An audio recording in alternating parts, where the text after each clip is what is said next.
Welcome back to the deep dive. Today we're doing something a little different. We're taking gratitude. You know, that warm, fuzzy feeling. Right. Usually tied to holidays. Thank you, notes. Exactly. We're surgically removing it from that context and looking at it purely as, well, operational strategy. It's a necessary shift, I think. We've been spending time with Danielle Body's white paper, Gratitude as a Soft Skill, recognizing the greatness in the room. Mm-hmm. And it really does reframe the whole thing. It treats gratitude not just as, being nice, but as a vital leadership competency for today. Okay, so let's unpack that. The core idea sounds pretty transformative. Body says gratitude isn't just being thankful, it's the actual capacity to see and acknowledge the greatness in other people. Precisely. And that definition, that's the strategic pivot point. When a leader operates from that stance consistently, they change the whole power dynamic. Influence stops being about top-down authority and starts moving towards, deep collective alignment. And for you, the listener, this is really key. It doesn't matter if you lead a big team or just trying to influence a small project group.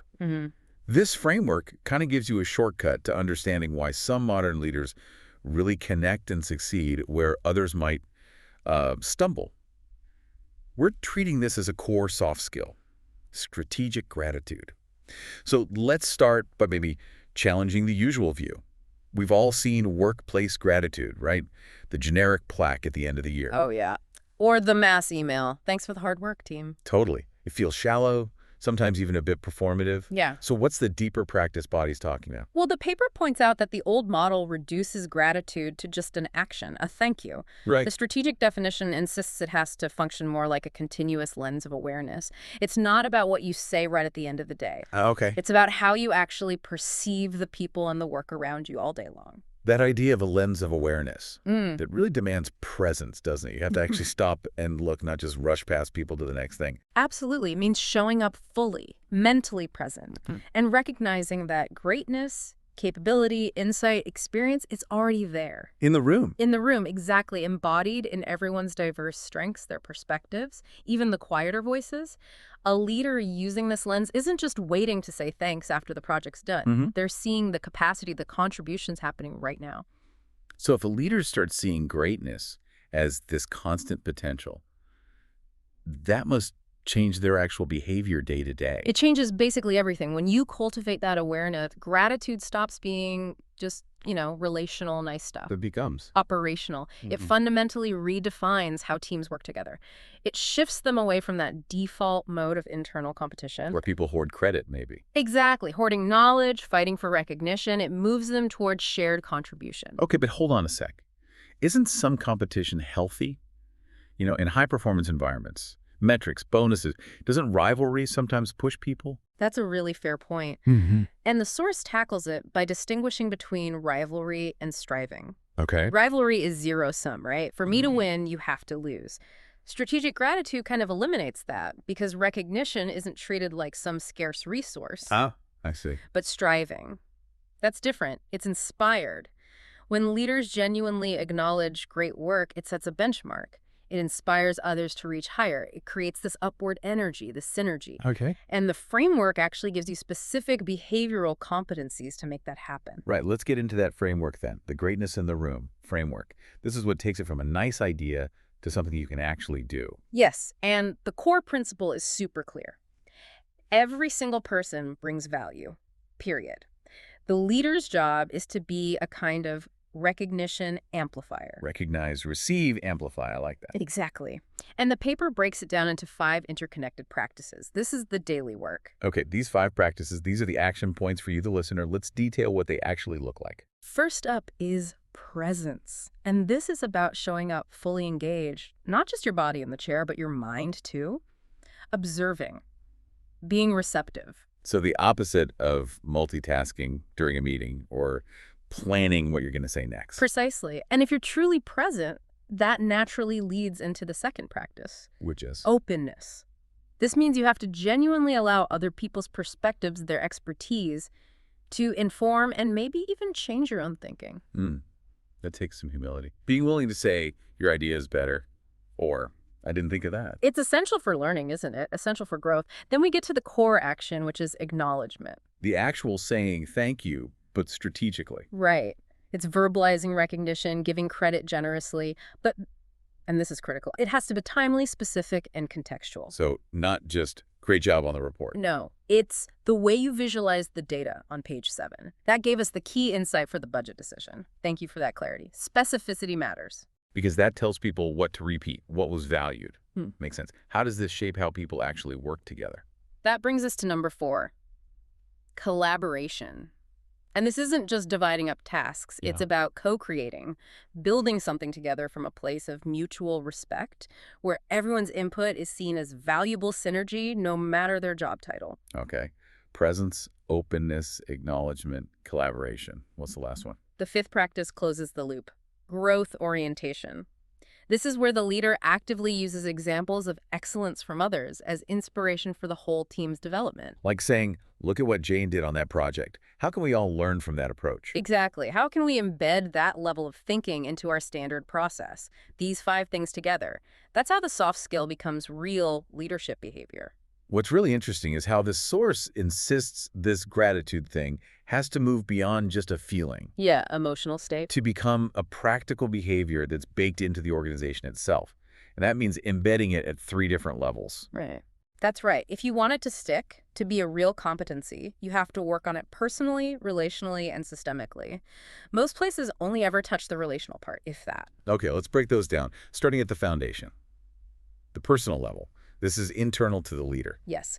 The main focus here is building your awareness of others' influence. And the specific daily practice is reflection. Not just general journaling. No, it's a targeted inventory. Asking yourself, who helped shape my success or my team's success today, and how, specifically, for you, the listener, doing this helps manage up, influence peers, keeps you grounded. Prevents taking all the credit, maybe. Definitely. Then you take that internal awareness and move outward to the relational level, between people. Okay. Here, the focus shifts to authentic acknowledgement. And the practice is simple, but hard. Regularly giving specific, timely, contextual recognition. This is where that recognition literacy comes in. Being able to actually articulate the impact someone had. Precisely. Not just good job, but why it was good. That's what makes the receiver feel genuinely seen, and it strengthens the relationship. Right. And then the final level, the big one that makes it part of the culture, the systemic level. This is where it gets embedded. The focus is designing for gratitude. The practice means creating actual rituals, systems, metrics, things that normalize and even measure recognition. So thinking about your analogy, personal is the car. Relational is the conversation between cars. Systemic is the highway, the rules of the road, the signposts. Perfect analogy. When gratitude is a systemic part of performance reviews, standard meeting agendas, promotion criteria, it's not just reliant on one leader's mood or effort. It becomes how things are done. It's part of the cultural infrastructure, less optional. Exactly. It's expected. Okay, so we've gone from philosophy to behavior to systems. Now, the bottom line, the strategic, so what, this has to boost performance, right? Yeah. What does the research in the white paper actually show?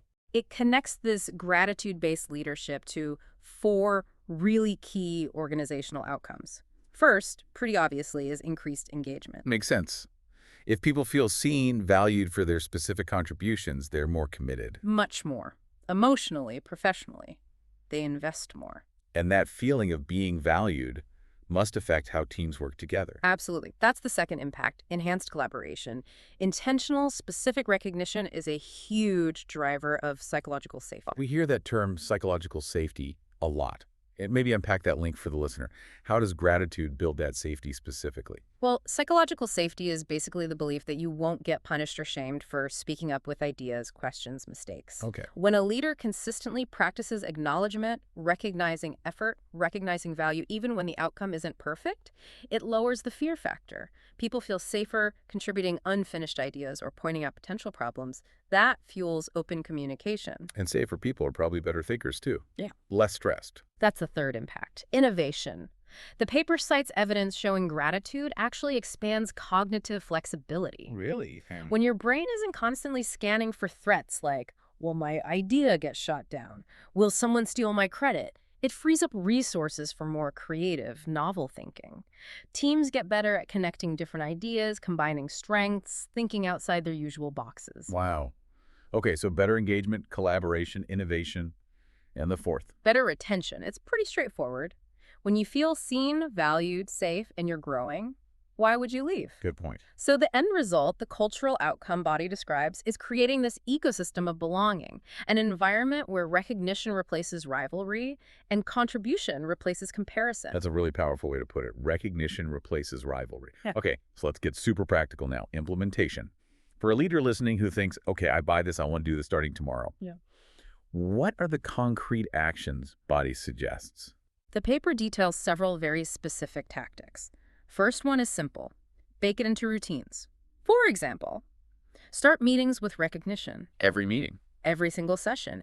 Dedicate the first couple of minutes, not just the big weekly one, to acknowledge one specific, maybe unseen contribution from someone on the team. Unseen contribution. I like that nuance. How do you keep that from feeling like just checking a box, though? Keeping it authentic. Focusing on the unseen helps. Anyone can praise the sales leader who closed the deal. Right. Strategic gratitude looks for the IT person who kept the system stable during crunch time, or the junior analyst who caught a critical error. Focusing on that hidden value keeps it genuine and impactful. Makes sense. What about more formal systems? Like performance reviews? Crucial. You have to integrate gratitude into performance reviews. Don't just evaluate leaders on what numbers they hit. Evaluate them on how well they elevated others in the process. That fundamentally changes the definition of good leadership in the company. Absolutely. From solo star to amplifier. And related to that, you need to teach recognition literacy. You mentioned that earlier, like actual training. Yes. Structured training on how to spot different kinds of strengths, not just task completion, and how to articulate that recognition using specific behavioral language. You also need to encourage teams to host gratitude debriefs. After projects. After major milestones, yeah. Reflect on what worked, sure, but specifically ask, what worked because of someone's specific effort or insight? Make it explicit. And finally, making it visible. Yes. Create shared gratitude spaces. Could be a Slack channel, a physical whiteboard, part of your internal comms platform. The point is to make acknowledgement public and normal. Greatness multiplies when it's seen. It really does reframe gratitude completely, doesn't it? From this soft optional extra to something foundational for how organizations work best. The leadership evolution implied here feels huge. It really captures the shift over the last few decades, I think. Leadership used to be about knowing more the technical expert. Then it shifted to being about doing more drive, execution, pure output. Right. And now, maybe the most important intelligence, the critical soft skill, is about seeing more. Seeing the people, seeing the untapped potential, seeing the possibilities that are already there. Gratitude, in this sense, is the new intelligence of leadership. It becomes the strategic posture, the lens, that turns simple awareness into real alignment. And alignment into powerful collective action. Which brings us to that final thought for you, the listener. If we want organizations where people genuinely thrive, innovate, and commit, gratitude can't just be a nice to have. It has to make that jump from moral nicety to measurable leadership competency. Because maybe leadership isn't ultimately about who stands out the most. But about who consistently brings out the greatness in everyone else. Exactly. So think about that this week. Yeah. How can you consciously use that lens of awareness Body describes? How can you actively look for and acknowledge the greatness already in your room, shifting the focus from comparison to contribution? Thank you for joining us for the deep dive.